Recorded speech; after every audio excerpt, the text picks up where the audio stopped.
Bonsoir à tous.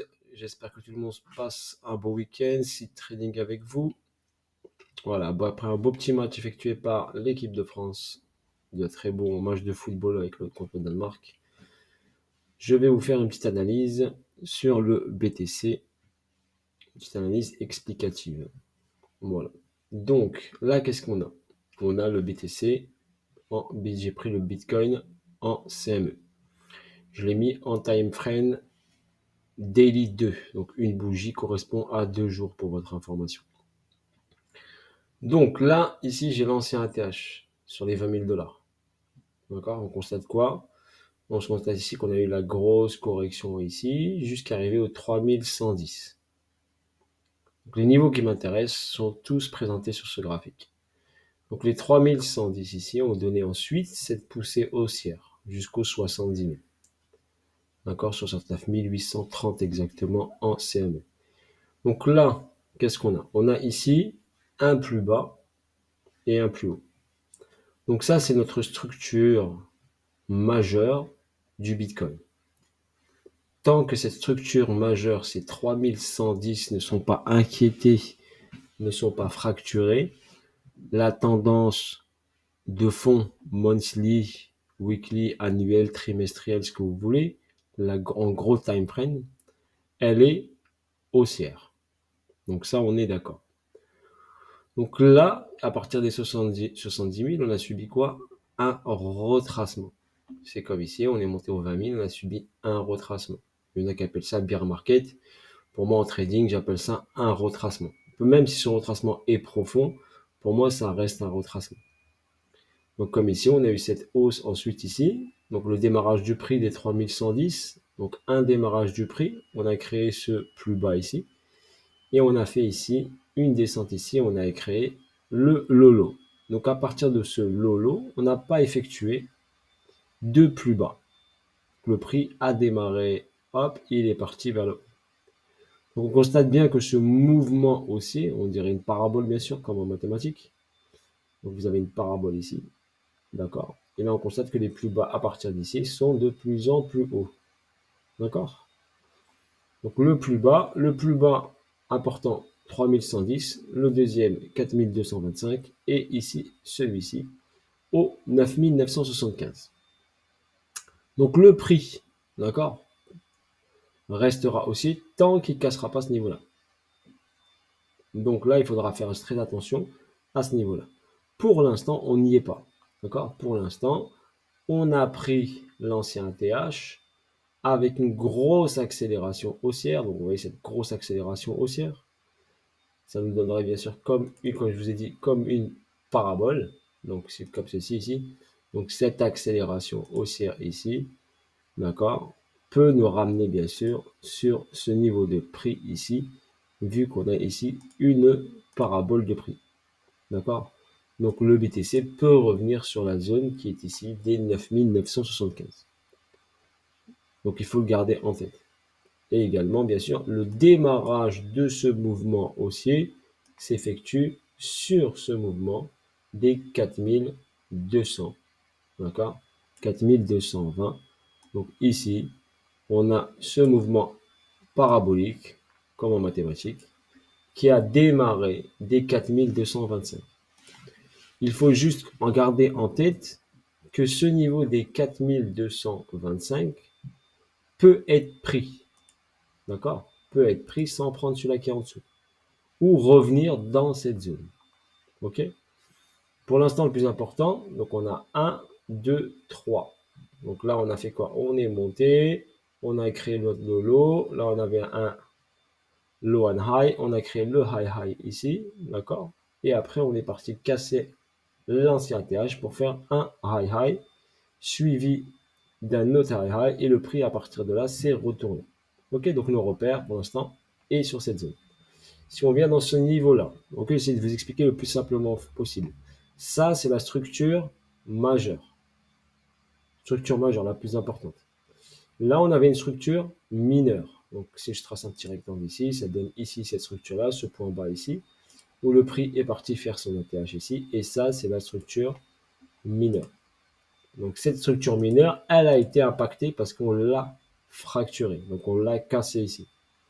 D'accord? C'est une structure mineure dans une structure majeure. Il faut faire très attention à apprendre ceci.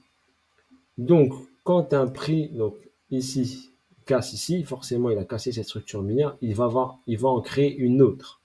D'accord? Mais n'oublie pas notre base qui est ici. Plus bas ici, plus haut ici. OK? Donc là, qu'est-ce que fait le prix? Donc là, on constate la théorie de dos.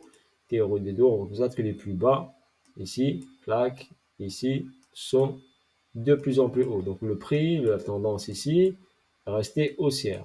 On a eu notre premier signal ici, où le prix ici, il est passé en dessous. Donc il nous a donné un premier signal.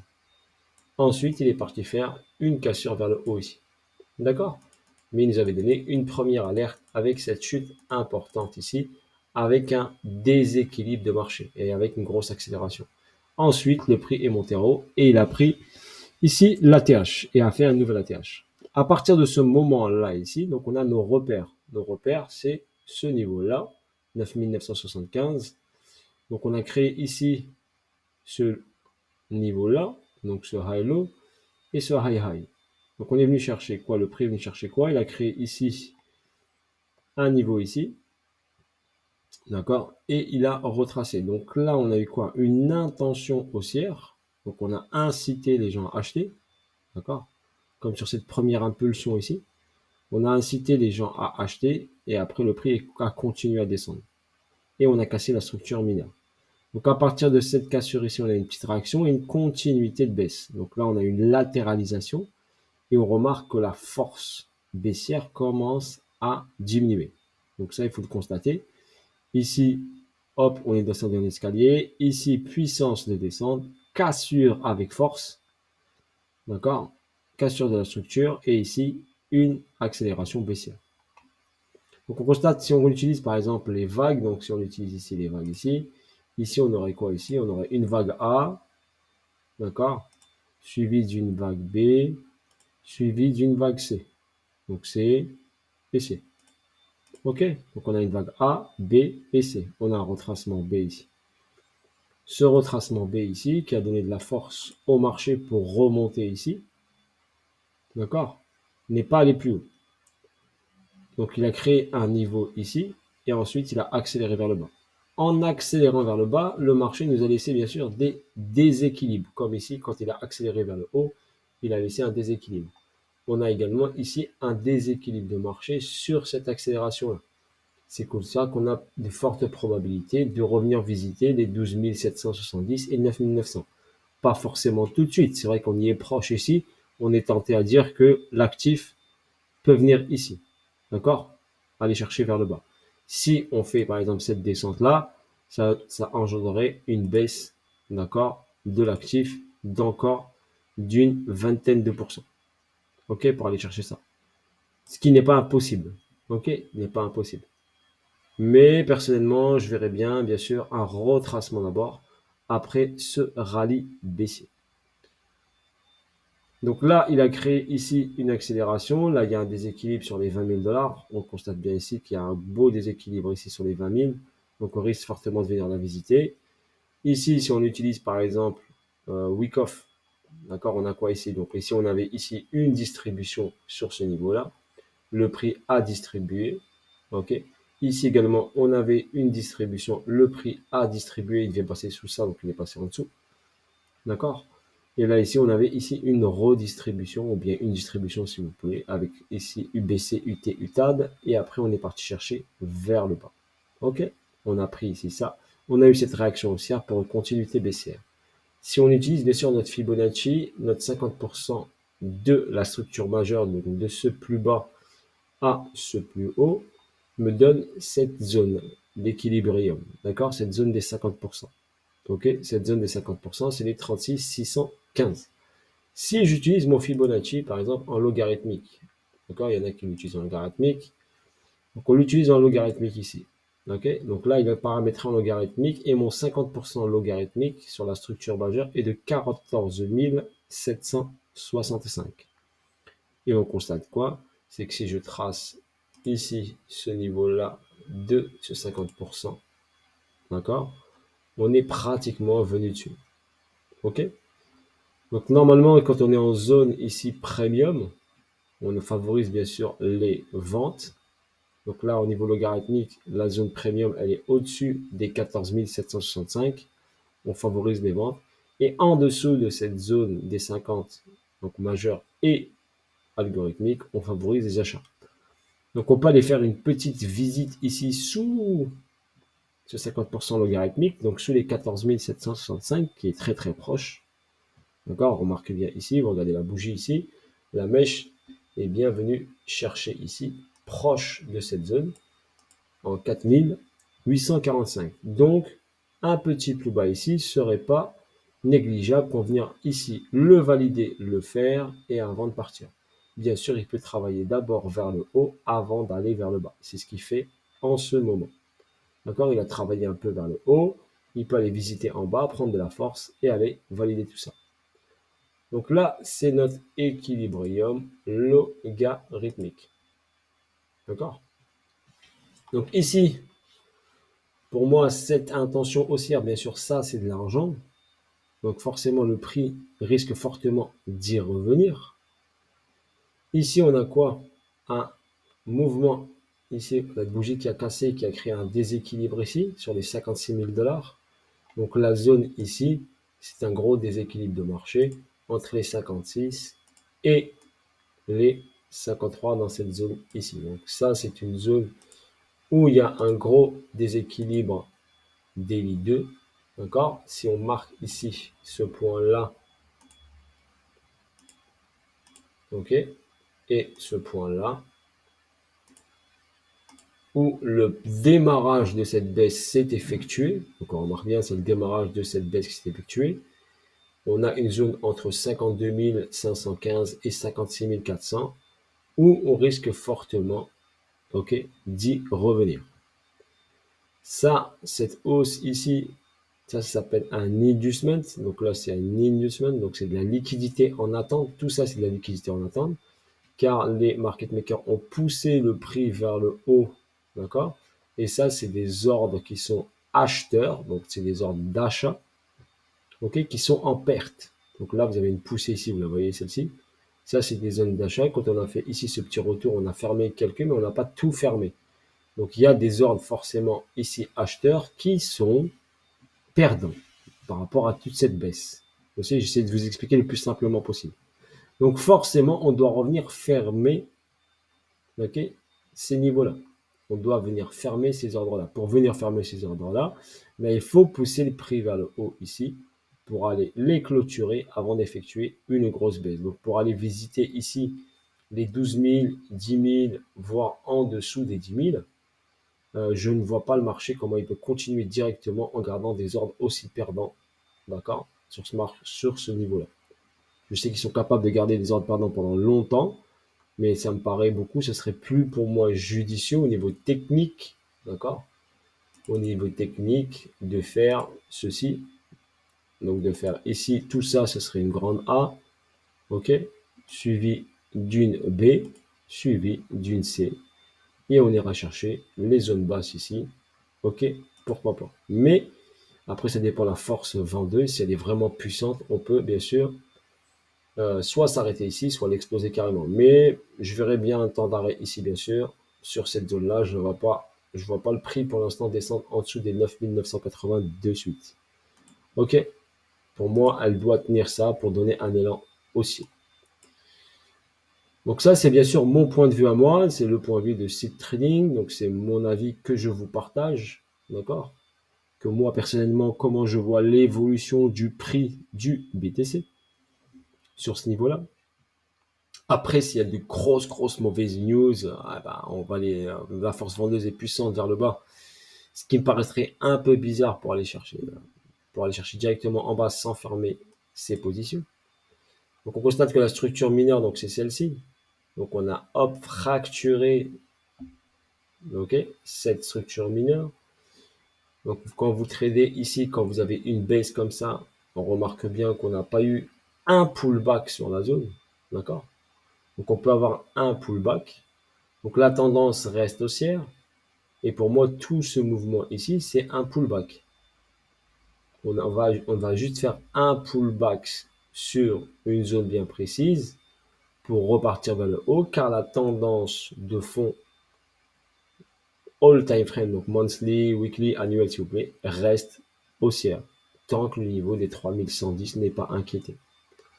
Ok, voilà pour votre information. Après, c'est juste de la patience, d'accord? Si vous tradez, après, c'est autre chose. Après, ça, c'est du trading pur, d'analyse technique. Ok, ce qu'on constate bien ici pour l'instant, que ici, cette tendance baissière commence à s'essouffler. On a ici une latéralisation qui a incité les gens pour acheter.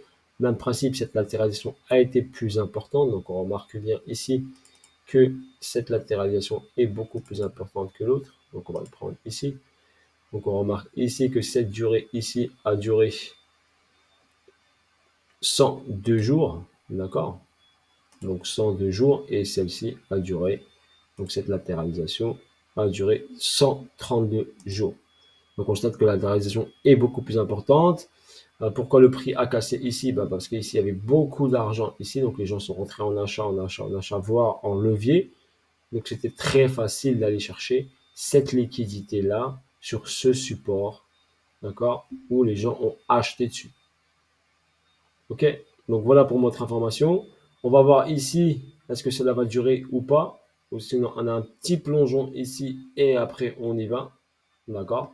Mais surveillez bien cette zone-là car il va y avoir quelque chose d'intéressant. En plus, la date à retenir très simplement, c'est le 14 décembre. Quand la Fed va annoncer bien sûr les taux, la volatilité va augmenter énormément. Et si bien sûr la décision est bonne, d'accord, on peut aller directement accélérer le mouvement, ok, vers le haut ou vers le bas, mais je dirais plus vers le haut que vers le bas. D'accord, bien sûr, quand on a un mouvement d'annonce, ok, pour votre information, un mouvement d'annonce, ça peut provoquer une intention baissière comme ça, donc une petite cassure ici, où les gens vont dire ah c'est fini, on part en bas, et derrière on prend tout le monde à contre-pied et on s'en va vers le haut. Donc faites attention, moi j'ai l'habitude de trader les annonces économiques, donc je sais que on peut manipuler et ensuite partir. D'accord? Et si on constate bien ici que tout ce mouvement ici, d'accord, ce mouvement-là, donc ça, c'est une zone d'accumulation. Donc on a accumulé et là on a manipulé. Pourquoi on a manipulé? On a manipulé pour aller prendre cet argent ici. D'accord? Donc quand vous avez une phase d'ici, vous avez toujours une petite manipulation qui est effectuée. Ici on a poussé, on a incité les gens à acheter. Derrière on a fait chuter ici. On a réincité les gens à acheter, réincitation acheteuse, manipulation. Et là on peut distribuer. D'accord? Donc on a une AQ suivie d'une manipulation. Est-ce que la manipulation est terminée? On ne sait pas encore. D'accord? On va peut-être le savoir prochainement. Mais moi je le vois comme ceci. La date la plus importante, le 14 décembre, pour votre information. Là, sur les marchés, cette semaine, fin de semaine, c'était un jour férié aux États-Unis et on sait que les volumes aux States sont les plus importants qu'en Europe. Donc forcément, ceux qui interviennent, qui font bouger un peu plus le marché. Donc forcément, là, ça a temporisé. Si on va en H1, on constate ici qu'en H1, eh ben, le prix à partir ici, donc la semaine, là, on était le 26. Donc là, c'était hop, on a une petite poussée haussière ici, mais ça reste ici une zone d'équilibre, une zone de latéralisation où le prix latéralise sans casser le plus bas créé pour l'instant. Donc on a une incitation haussière, un retour sur la zone basse, une poussée ici et un retour sur la zone ici basse. Ok, pour l'instant, en retestant ici sans créer de plus bas et on repart vers le haut. Ok, voilà, sur ce, je vous fais le petit résumé, ma vision, moi personnellement, ce que je vois sur cet actif ici. D'accord, j'ai un petit résumé, une cassure de l'ancien ATH, un ATH ici qui s'est fait en deux séquences, et ensuite une cassure de la structure mineure, mais la structure majeure est toujours haussière, un retracement, on est passé sous l'équilibrium, ici structure majeure, donc on est en discount, ça c'est l'équilibrium logarithmique. Donc là, on risque potentiellement de descendre un tout petit peu, le valider, discount, full discount pour aller chercher ici vers le haut. Je ne vois pas directement aller dans cette zone-là. Ok, après avoir, ok, bis à tous, sinon, bonne journée à tous, bon match à tous entre l'Argentine et le Mexique, et je vous dis à bientôt pour de nouvelles vidéos et de nouvelles aventures si le trading était avec vous. Salut à tous, ciao ciao.